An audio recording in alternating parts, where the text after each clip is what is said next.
The best podcasting help is often found in the who, not the how. It's the Podcast Report, episode 153. Show notes, links, conversation, and more at thepodcastreport.com/153. I have a book called How to Podcast. You can find out more about this book at, get this, howtopodcast.com. The origin story of the podcasting book isn't that complicated. My first podcast book, The Business Podcasting Bible, came out a couple of years before the iPhone ever did. And as I progressed into this next phase of podcasting with my clients, I would get introduced on big stages, Joe Polish's annual event stage, as, if you want to know how to podcast, talk to Paul. So I wrote the book out of the need. But what's interesting is the whole how to podcast space is quite fascinating. You can go to Google, you can type in how to podcast, and you'll get a bunch of articles, some of them old, some of them new, some of them bad, some of them good, but you're going to get a lot of conflicting interest. You go to YouTube to find videos, and there's some wonderfully produced videos that give you really bad advice. There's some videos that give you advice that were really good 10 years ago, but not so much these days. There's just a dirge of content. Some of it's good, some of it's bad, some of it's right, some of it's wrong. And I decided to come together and compile a simple how-to process. And again, the book is called How to Podcast. At the time I recorded this, it's in version 4. We're actually working on the 5th version of the book. And to be honest, I see several versions of the book coming down the pike. But you know what? The How to Podcast part is not enough. And I bet you that's not even why you're listening to this show.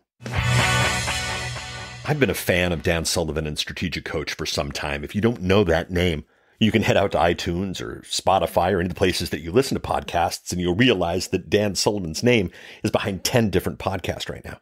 Is Dan a podcasting machine, the likes of which we haven't seen out there on the internet? No. Dan actually runs a business called Strategic Coach, and it's a coaching program. And I know coaching for some people, it doesn't invoke the best image, but I'm a member. This is my second year. I recently paid for my second year, and I'm really, really excited about it.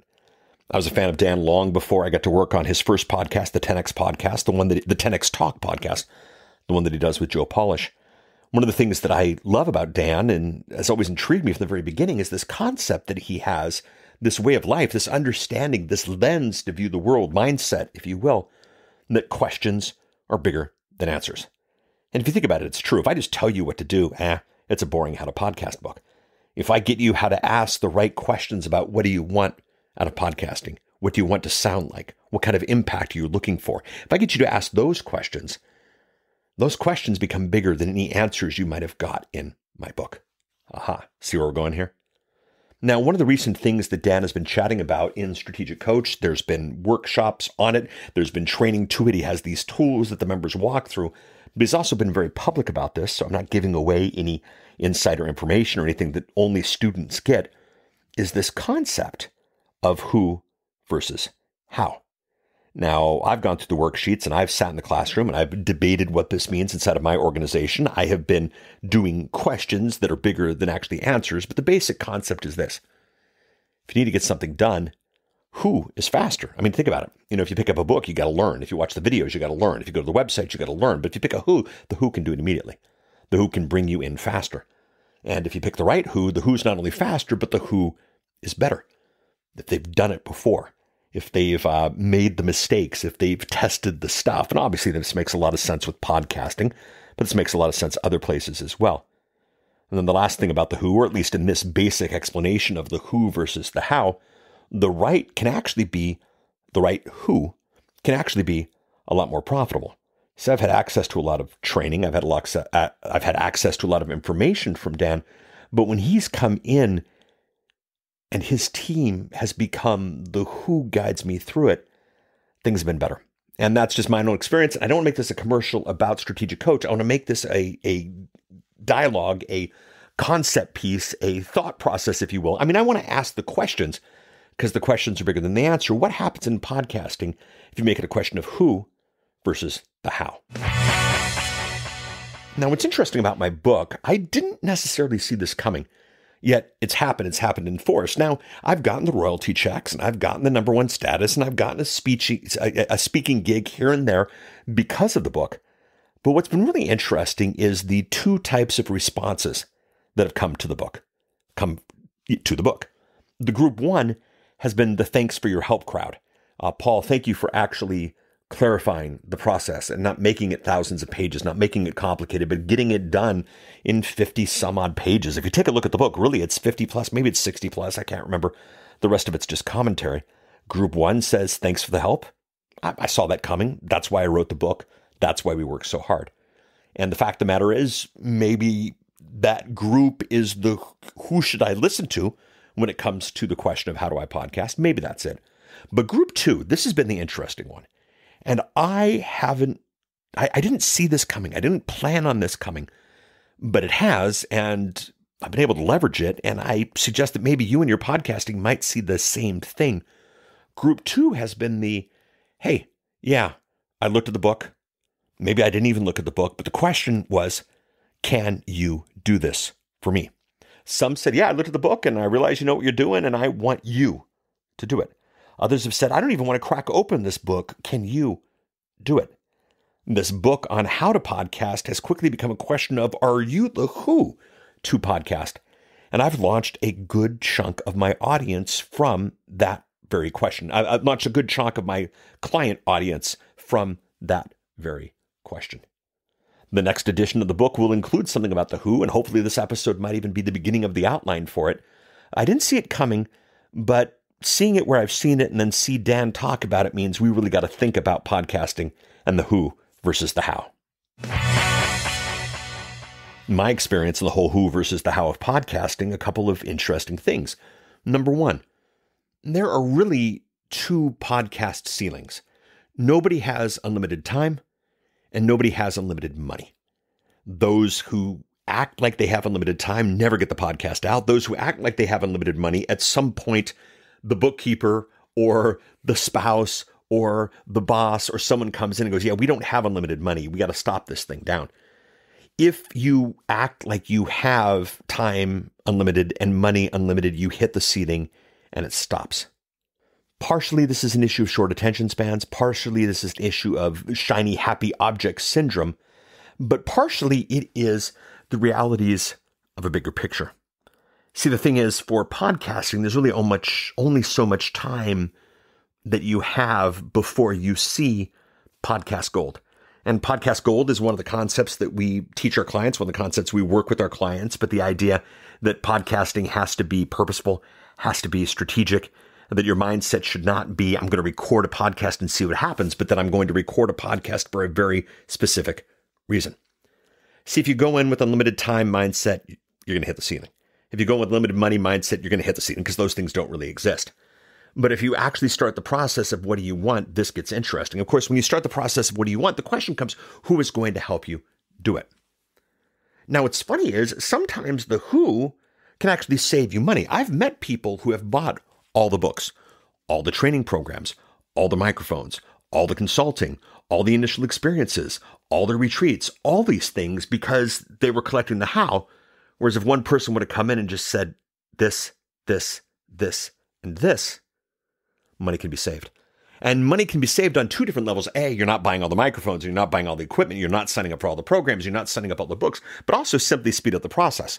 This host, this mic, this model. Bam, you don't hit the ceiling of time because now you got a plan and you see results soon. You don't hit the ceiling of money because the money's been spent, only the money that needs to be spent, and it's heading towards podcast gold. So at least you can decide whether or not the effort is worth it. 2 ceilings, time and money. Sometimes the who saves you the money. Something I've seen my own personal experience of who versus how. Now, it obviously needs to be said, you have to do your due diligence on both the how and the who. Buying a how to podcast book from an idiot, not a good idea. Hiring a who to do your podcast who is an idiot, not a good idea. So this isn't an issue of a one-size-fits-all solution to everything, but a couple of thoughts for you in the due diligence world. Number one, if you're going to look at the how of podcasting, it's not necessarily bad.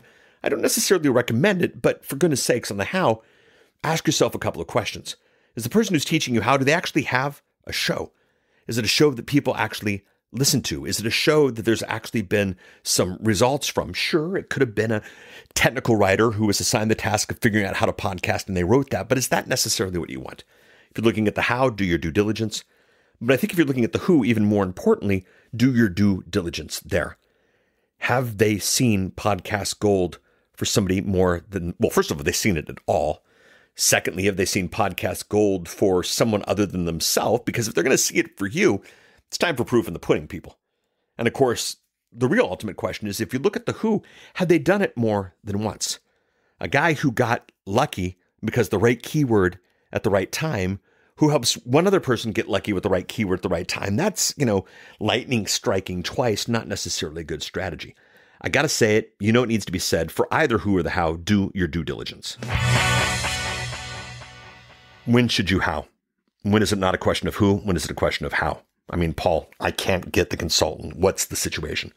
Well, I would suggest that how is very easy on some levels when it's a basic interest, when you're just dipping your toes in the world of podcasting. Now, I'd guess at 11 some odd minutes into this episode, you're past that basic interest. But if you're trying to understand the dialogue, if you're trying to get to the point to where you want to ask the right questions, you want to interview the right who, you want to know where to find that right who and that kind of thing, that's a time when you should look for the how. A book is often a real fast read. A book with a recent copyright date. What's funny is my first podcasting book actually came out a couple of years before the iPhone did, still for sale, and still people who pick it up and follow up and say, hey, I read your book. You don't mention the iPhone. Can we get some free consulting? That's not due diligence on the book, but a book can be a fast read. Check the copyright date. A video on YouTube can be an interesting space. Look at the publication date. A podcast about podcasting, there are plenty of them. Just look, has this person seen success? Has anyone followed them outside of this podcast about podcasting? All questions that you should be asking yourself. In How to Podcast, it's the first, and I probably should have looked this up before I recorded. It's like the first 64 pages or something. It's what you need to know. That will let you know the how to podcast and really the questions for the who. So when should you how? You should how when you're trying to get the basic information to go from there. And that basic information really could be a point where you make the decision. Do I stop? Do I go forward? Do I do it myself? Do I do a who? But just when you do the basic how, do your homework, make sure it's recent, make sure there's some success here. Make sure the person has the authority to actually teach you the how of podcasting. So when should you jump from the how to the who? When should you bring a person on board, be that consultant, be that employee, be that retainer kind of relationship? When do you make that jump? I would suggest that jump of the who comes when you know that you need Podcast Gold now. Maybe a better way to phrase that sentence would be, you know now that you need Podcast Gold. See, if you know now what you want, if you've asked yourself the question, if you've got answers to what it is that you're looking for, it's time to take action bigger than a how. If the gold level is right, if the potential for profit is true, you know how much you can invest in bringing on a how, and you do that. And by the way, if you know what that Podcast Gold is, that's one type of who. If you know that your organization could see Podcast Gold if you did it right, you just got to find out the right who to direct you towards that gold. That might be an entirely different who. Bring on a who if you know what it is that you need. Bring on a who if you know that you need someone to figure it out for you. And the thing is, it's not just the starting process. It's the back end for the who. It's the been there, done that for the who that's really important. I've got two examples that are kind of funny because they're about this. They both happened this week. I didn't plan on this for this episode, but it was funny. Had someone say, hey, my podcast only has 100 episodes. What's going on? I got a lot more than 100 episodes, yet iTunes only shows the 100 episodes. Well, the fact of the matter was, it was just a simple setting in their podcast host. We did it. Podcast episodes tripled. And you know what? Search engine terms tripled. The way this person could be found tripled. Guess what happened? The audience, pretty close to tripling. Great topic, a lot of type-in stuff, really interesting. And the fact of the matter was, been around for years. The right who could have brought exponentially bigger growth than just this little flip of the switch by noticing that the number on iTunes is just 100. If this person had brought on the right who at the right time, would be at a much better place. And the spread and the profit and the podcast gold being made from this podcast more than would have paid for getting the right who. An example just this week. Now, what's funny is another example this week, somebody comes to me and says, wow, my numbers are up. My subscribers are up. My impact is up. And I don't know where it came from. What's happening? The funny thing is we looked at it and it was actually the same exact situation. Didn't realize that not all the shows were showing, got all the episodes out and saw that same results that I helped the other person see by just getting more out there. All of a sudden, more impact, more downloads, higher reaching on the charts, hopefully more sales. Don't know, smaller type of conversation that was had. But it's interesting. If these people would have had the right who at the beginning, where would the podcast gold be today? Another great example is this purging of iTunes that happened recently. If you have been watching this, monitoring this, maybe you were affected by this, but Apple came in recently and shut down a lot of shows, shut down a lot of big shows for what Apple considered to be keyword stuffing. Now, in some cases, it was outright keyword stuffing. In some cases, it was they had gotten bad advice. They'd maybe hired the wrong who. Now, I'm proud to say, and I don't want this to be a nya, but we knew it was coming, and any consultant, any client of ours who could even maybe look like keyword stuffing, we fixed quickly because we were able to respond because we know the back end. That's the type of who that we are, and we're thrilled to be that, and we were glad to give that to our clients. The great thing was it wasn't like they got a bill for us keeping them from being shut down, but the episodes continued to raise, the downloads continued to come, and the podcast gold continues to grow. You need a who doesn't just know how to get this out there, doesn't even necessarily know the strategy, but is in the thick of it all, who knows the back end of what is going on. Look for them in the who, and you'll be fine.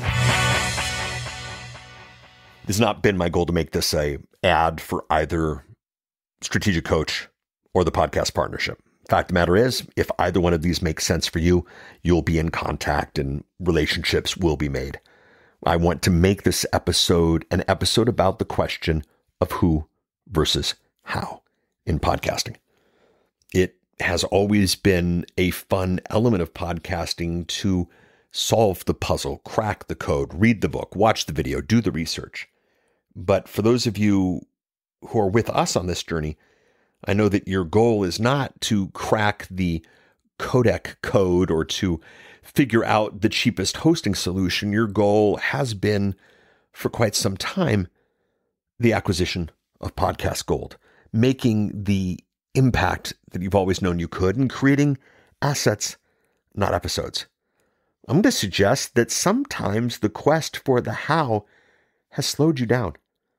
Sometimes the quest for the information has gotten in the way with the fact that maybe the information he was looking for is the person who should have been doing it for you in the first place. Earlier today, I had an interview with a podcast who asked me how things have changed. And well, one of the big things that changed is we've hit mainstream. Anybody who wants a podcast has got a podcast. The question now is, why is someone going to consume your podcast over all the other podcasts out there? And that's when it's done intelligently, when it's done strategically, when it's done correctly with someone who knows how to take you there. And I'm going to suggest that, yeah, there might be the right article that gets you to ask the right questions. There might be the training program that points you in the right path. But I would suggest for many of you, stop looking for the how, stop looking for the what, but start looking for the who in your podcasting. Thanks so much for listening to this episode. You know the deal. I'd love you to subscribe. thepodcastreport.com/Apple, thepodcastreport.com/Google, thepodcastreport.com/Spotify and /Pandora and all those. I'd like to continue to get these episodes out to you as they are released. As we've chatted before this season, we're doing 2 episodes a week, so the numbers and the results of that have been fascinating. If you subscribe at the end of the season, I will share those numbers and I will share those results with you and what that means. The next episode that we've got coming, the next traditional episode, not the live one that we'll do, but the next traditional episode is going to be a look at, well, a bad podcast producer. I gave the last season of this podcast over to a bad podcasting producer. Spoiler alert, it was my fault. I didn't give them the directions. I didn't really know what I wanted. and it didn't go well, then we're going to chat about that and maybe what we can learn from that as we look to the who, really is a part of the larger story of picking the right who. Love to hear from you. thepodcastreport.com/153, thepodcastreport.com/Facebook, Twitter, Instagram. Pick the social media platform of your choice. Thank you so much. We'll chat next time. Bye.